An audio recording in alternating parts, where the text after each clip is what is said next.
Hello YouTube, comment allez-vous? Pour ma part, ça va nickel et aujourd'hui, nous allons parler de moteurs de recherche. Quand on vous parle de moteurs de recherche, vous pensez à Google, Yahoo ou encore Bing. Mais ce ne sont pas les seuls. Sachez qu'il en existe beaucoup d'autres que vous pouvez vous-même exploiter. Dans cette vidéo, je fais une introduction aux moteurs de recherche, notamment Elasticsearch. Par la suite, je ferai une vidéo plus technique avec un TP sur Elastic avec le code source disponible. Comme à chaque fois, je vais me répéter, mais c'est ma vision. Vous pouvez ne pas être d'accord. Dans ce cas, expliquez pourquoi en commentaire. Je ne décris pas non plus la totalité des solutions disponibles.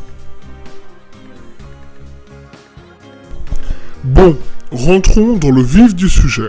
En termes de moteur de recherche, on a le choix. On va trouver Splunk ou Exalid de Dassault Systèmes et encore Elasticsearch, qui sont des solutions propriétaires. Mais on va trouver aussi Solaire, qui est une solution open source. Voyons comment se situent nos fameux moteurs de recherche dans une infrastructure Big Data. On peut voir dans ce slide que Solaire est inclus dans Hadoop. On peut aussi voir sa solution de reporting, Banana. Comme expliqué dans la première vidéo, Hadoop fournit beaucoup d'outils, mais parfois on met des outils à côté, comme dans notre cas un moteur de recherche. Et là, on va trouver Splunk, Exalid ou encore Elasticsearch. Passons directement à Elastic. La plupart des sociétés qui font du Big Data utilisent Elasticsearch. Donc vous trouverez souvent cet outil à votre disposition.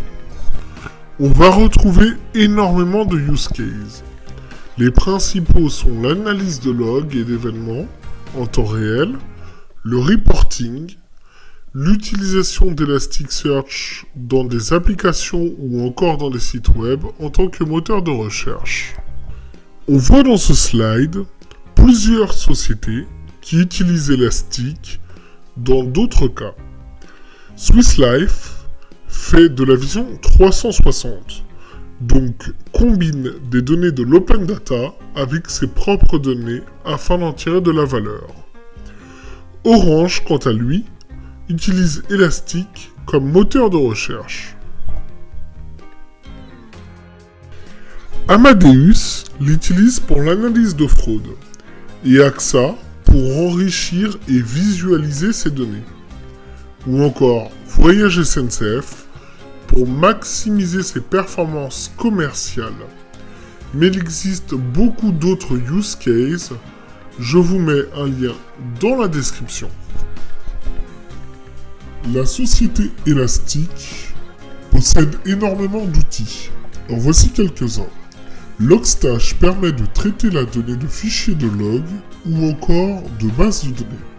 C'est un outil très puissant qui facilite les regex en utilisant des grok, qui sont, eux, des regex. Une fois les données traitées par Logstash, elles peuvent être insérées dans Elasticsearch ou encore dans d'autres outils. C'est un peu un ETL pour les données non structurées, mais qui peut prendre aussi des données structurées en entrée.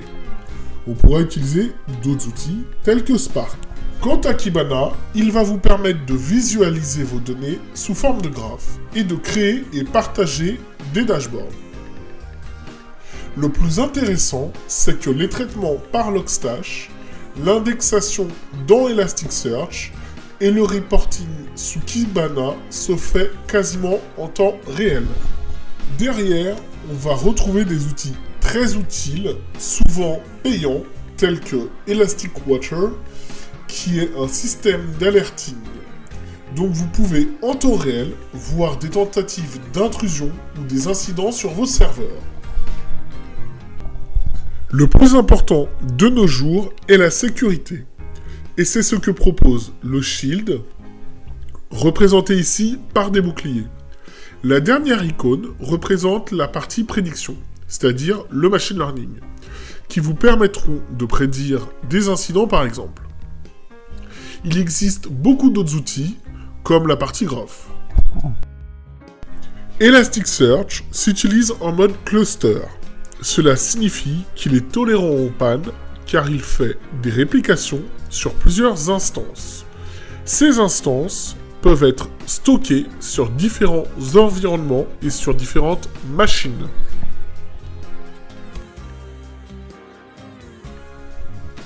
On va trouver le standard avec une instance par machine physique. Ou encore le cloud. Vous pouvez utiliser aussi Docker qui vous permettra d'avoir plusieurs instances sur un même serveur.